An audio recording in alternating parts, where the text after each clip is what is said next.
How can you help people in your life who are burning out? What are you supposed to do about that?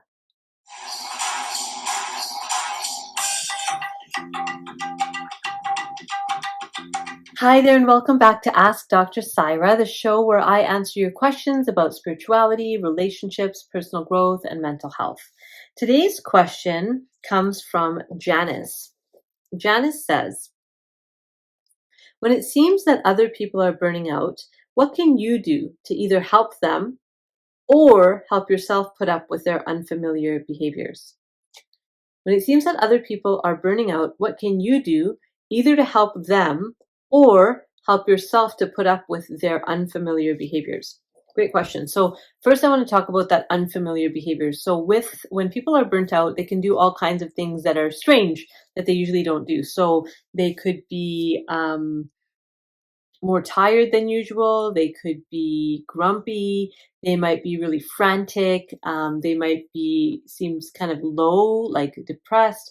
They could be like chirpy and cheerful, like everything's fine, and that's not usually their personality. So basically, they're different, right? They're different than they are usually. And so I would say that there's two things that you could do for them and one thing you can do for yourself. I mean, there's probably way, way more, but the two that I'm thinking of right now. So one is, the first thing is ask. Ask them how you can help.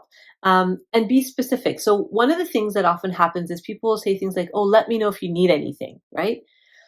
That's not very specific. And that doesn't really tell the person what you're willing to do and what you're not willing to do. Let me know if you need anything. So like, am I supposed to call you if you want to babysit my kids, or should I be able to call you to like make me a meal, or can I call you to pick me up from the airport, or can you come fold my laundry, or will you go out with me for a cup of coffee? Like, what does that mean? Whatever you need, right? Because I need a lot of things.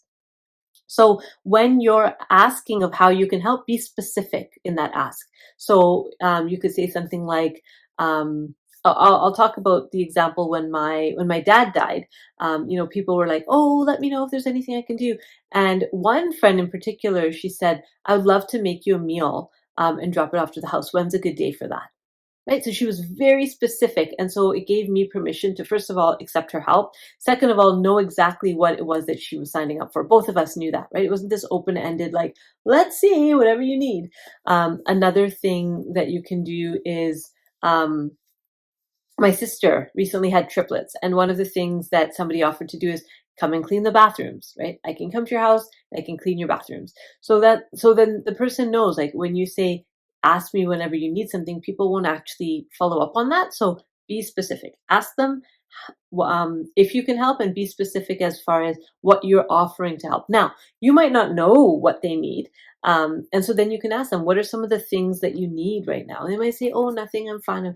No, but I mean, if you could, wave a magic wand and all of the things you needed to be done were done, what would be those things? Like, what's your list?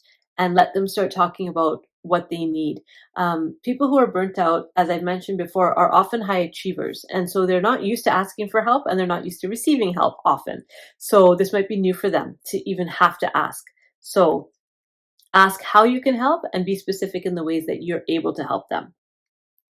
The second tip I would have for people who want to support someone who's burnt out is to continually check in. So you can check in through simple things like just send a text message and say, thinking of you today, how's your day been going?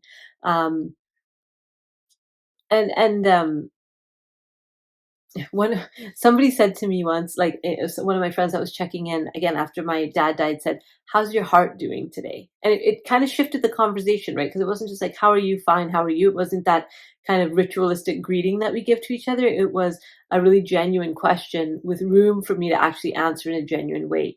So check in consistently, but do that in a way that's a meaningful check in, not just a, hey, thinking of you, but a specific question like, is there anything that I can do to support you today?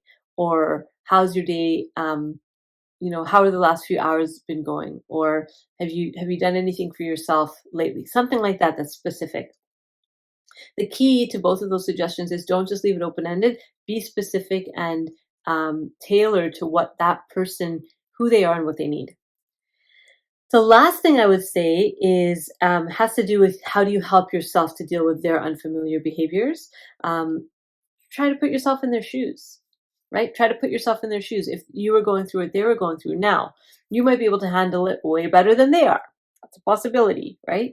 But if you can put yourself into their shoes, if I was this person and I was with the capacity that that person has, how would it be for me? What would I need? And kind of try that's how we in the research there's some debate, but one of the things that we talk about is how empathy could be a learned skill.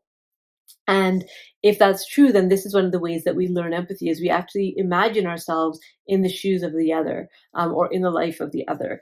And so you can put yourself in their shoes, which will help you hopefully to self-regulate. So when they're acting in these strange ways that are not familiar to you and that feel maybe a bit uncomfortable, you're not being reactive, right? You're not adding to the problem by being reactive.